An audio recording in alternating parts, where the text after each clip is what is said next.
Hey, what's up, everyone? Welcome back to this week's Picks Against the Spread, brought to you by our friends over at MyBookie once again. And I just want to say, before we get into these two conference championship games, man, last weekend sucked. It sucked bad. I went over 4 against the spread, probably the worst week I've had in picks the whole year. And I guess I part of it's because I violated one of my own biggest rules, which is don't pick against the Patriots in Foxborough. I thought this was the year that maybe we might finally see them drop a home playoff game, and the machine rolls on, man. I vastly, I don't want to say overestimated the Chargers. Maybe I overestimated Gus Bradley. I expected that he wouldn't just run cover 3 the whole game like he did against Lamar Jackson. I figured, you know, Gus is a smart guy. He's played against Tom before. He knows he can't just run one coverage, let alone the coverage that Tom historically picks apart more than any other, which is cover 3. That's why they came back against Atlanta in the Super Bowls, because they picked apart that zone cover 3. That's why they beat Jacksonville last year. They picked apart that zone cover 3 in the second half when they got scared off a man from the rub routes. I did a whole episode on that last year. Cover 3 is like the one coverage that you really don't play against Brady, especially for the full game. And they wouldn't get out of it. They wouldn't do anything else. And I don't necessarily think it was the personnel package, because like they played some 4-7. They didn't play it as much as they did, obviously, against Baltimore. But we did see that again. I think it was less about the personnel package and more about the fact that they sat in zone all day against the best quarterback against zone in the league. Like, I just don't get that. Throw in the fact that they were blitzing with impunity against Phillip Rivers, and they dominated the Chargers offense for most of the game. And yeah, you have a recipe for a blowout. So I will say that I underestimated the Patriots and I overestimated the Chargers. I really thought this was the year that they would get knocked off in Foxborough, and that caused me to break one of my own biggest rules, and I got burned for it. That sucked. As for the other losses, Philly, they still lost. I thought they would lose, but they covered by, I think, a point. So that kind of sucked also. Dallas had the exact opposite formula happen to them that I expected. Like, they got ran the hell over by the Rams. I expected them to do that with Zeke. The script got totally flipped. Didn't see that one coming. And then, of course, the Chiefs just absolutely annihilated the Colts in all 3 phases of the game. So overall, really rough week for me. Pretty much the exact opposite happened in every game that I expected to happen. But you know, whatever. We can bounce back. That's gonna happen sometimes, you know, especially in the playoffs, where, you know, every team is good in the playoffs. Sometimes it just comes down to matchups and who's at home and who's on the way, and, you know, key injuries and all that kind of stuff. It happens. I'm not gonna sweat it too bad. So let's move on to these conference championship games. You've been seeing my picks up on the screen for a while now, and I'm going to start off by going to New Orleans. They're hosting the Rams for a rematch from, I believe they played in Week 9.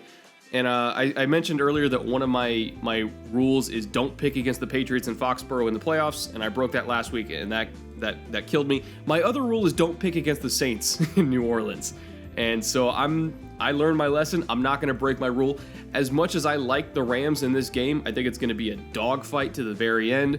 Right now, it's a 3.5 point spread in the favor of New Orleans. I feel like it might actually be closer than that, but you know, I'm not going to violate that rule. I'm gonna stay with New Orleans in New Orleans, because until they prove me wrong, I can't pick against them. I wouldn't feel good about it. I don't feel great about picking against the Rams, because they are clicking on all cylinders right now, or firing on all cylinders, whatever the phrase is. But I think a big factor in this game, I'm going to do an episode on this later this week, and I started out this week actually. I was going to talk about that Chargers game, and then it kind of morphed into a Michael Thomas episode, and it morphed again into a Sean Payton episode. That extra week that the Saints had off, I think that's going to be the biggest factor at play here, even though the Rams also had a week off, because Sean Payton, to me, is one of the best coaches I've ever seen at self-scouting, in terms of seeing his own play-calling tendencies and then switching things up based on his own tendencies that he feels like defensive coordinators or offensive coordinators will take advantage of him. And so he always has the right play call at the right time in a key situation in the playoffs, because he's very good at self-scouting. And so when he was resting his players in Week 17 against the Panthers, and he, of course, had that week off during the wildcard week, he had 2 weeks to self-scout. he had 2 weeks to identify his own tendencies, to identify play calls that, maybe he thinks he can kind of do a progression off of. We saw that last week with Philly. Again, I'm going to highlight this tomorrow, but that touchdown to Keith Kirkwood, that was a progression off of a goal line play call that they called 3 times previously throughout the season.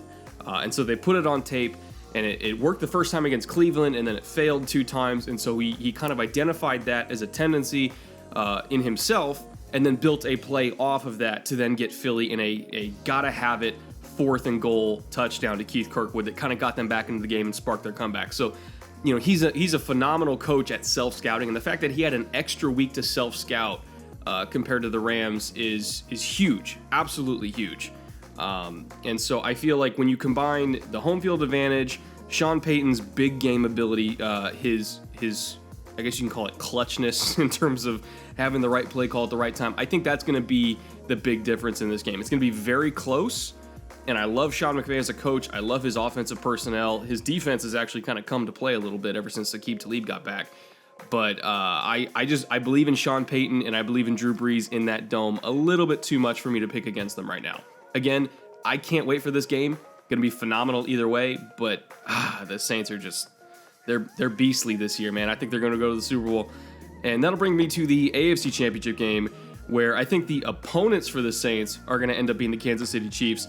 This is it's going to be a wild Super Bowl matchup, probably one that nobody picked at the beginning of the year. I think people could have seen, Saints and Patriots. I don't think anybody was expecting Saints Chiefs. And I don't think anybody was expecting the Chiefs to host the Patriots in the AFC Championship game either. Like, this was a crazy-ass season. And the reason why it was so crazy was because Pat Mahomes and Tyreek Hill and Travis Kelce, they've kind of redefined for me what a quarterback and his receivers are capable of. I am seeing things in this Chiefs offense that I have never, ever seen before in terms of not just efficiency, but fear factor. Like, I am genuinely terrified of playing against the Chiefs, because it's not just like this slow, crushing dink and dunk machine of death that you've seen in New England over the years, where they're totally confident mounting 12 to 15 play drives every single drive they need to. The Chiefs can do that, but they can also mount 1 play drives. They are always 1 Tyreek Hill pass away from a touchdown. They're always 1 40-yard seam route to Travis Kelce from getting into field goal range. Like, they are not just an efficient offense. They are an incredibly explosive offense. And that is a very rare combination. We've only seen that a few times, I think, in NFL history. Maybe with the 2007 Patriots, those early 2000s Rams, maybe the mid to late 2000s Saints, when they were lighting up the dome even more than they were now. This is an incredible offense in every possible way. They can run the ball, they can go deep, they can control the clock, they can do whatever they need to do. And so when you combine that offense against a better than you think Patriots defense, I do think the Chiefs offense would obviously win that matchup. But I think what puts them over the top in New England, and why I'm picking them to win this game, is their defense. They have played way better at home throughout the year than on the road, so them being in Arrowhead is a big factor. Not to mention, again, going back to the Gus Bradley thing, the Chiefs are not afraid to play man. They don't have the best corners, and they might lose some of those man-on-man matchups, but at the very least, they're not going to be so scared of playing man that they're going to sit in zone and let Brady just pick them apart. Like, they will man you up. That's what they did against Indy last week, is they played man. They took a risk. They unleashed that pass rush with Ford and Houston and Chris Jones. And they said, we know we're not going to survive forever back there, but we think that our pass rush can get to the quarterback before the quarterback can burn our corners. And it worked great. And the Colts offense is very, very, very good. One of the best offenses in the league. And they dominated them because they were not afraid to play man. And that was without Eric Berry, too. So I think the Chiefs' defense is going to give up points. You can't shut out the Patriots.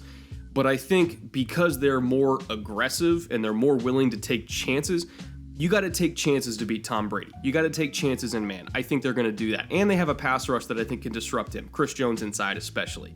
So this is probably going to be a track meet. But I think the difference is that it's in Kansas City, so the defense is going to play just well enough to hold Tom Brady down. And of course, Pat Mahomes can put up points on anybody. So overall, I'm really liking the Chiefs to move on to the Super Bowl. I'm really liking the Saints to move on to the Super Bowl. And we're going to get a 1 seed versus a 1 seed. And the matchups in that game are extremely fascinating. I'm going to do 2 episodes on that game, obviously, after the championship game. Whoever wins, I think it's going to be Chiefs Saints. Whoever wins, I'm going to do 1 episode on 1 matchup for one team and 1 on another team. I cannot wait to break that Super Bowl down. Either way, whatever game we get out of any of these 4 teams, I think it's going to be a great matchup. So I'm super stoked for that. Again, just to recap, I'm picking the Saints to cover this week at home. They're the home favorite. I'm picking the Chiefs to cover at home as well. Both games are probably going to be less than 5 points. Both games are going to be phenomenal contests. And I really can't wait to see who comes out on top this weekend. And more importantly, my wallet can't wait to see who comes out on top because, man, I got some ground to make up after last week going 0-4. That was brutal. Hopefully I can go 2-0 and kind of mitigate the damage a little bit that the divisional round did to me. But if you guys want to bet on these games just like I am, maybe you think I'm an idiot for going with the Saints and the Chiefs, maybe you think it's going to be a Pats-Rams Super Bowl, or maybe somewhere in between, you can of course still get the benefit of that 50% deposit bonus on MyBookie by using promo code Brett at the link in the description below. And what that does is give you essentially half of your deposit on top of your deposit to use as sort of house money on the site. Basically as a thank you from MyBookie for signing up and depositing with the promo code, and as a thank you for supporting the channel. So let's say you put down $100. I'm just throwing a number out there. They'll give you an extra $50 in free wagers on top of that to use on the site, and if you win money with those free wagers, you get it back as actual cash in your account. So it's a really awesome system. It kind of lets you dip your toe in the water if you're unsure about it or you're not sure what you're doing yet. Or if you are sure what you're doing, you can kind of throw that extra deposit bonus on top of whatever bet you're making and get an even bigger return with even less risk. So it's a great offer. Thank you to MyBookie for supporting the channel. Thank you to you guys for sticking with me through these picks, even on the weeks where I totally screw it up.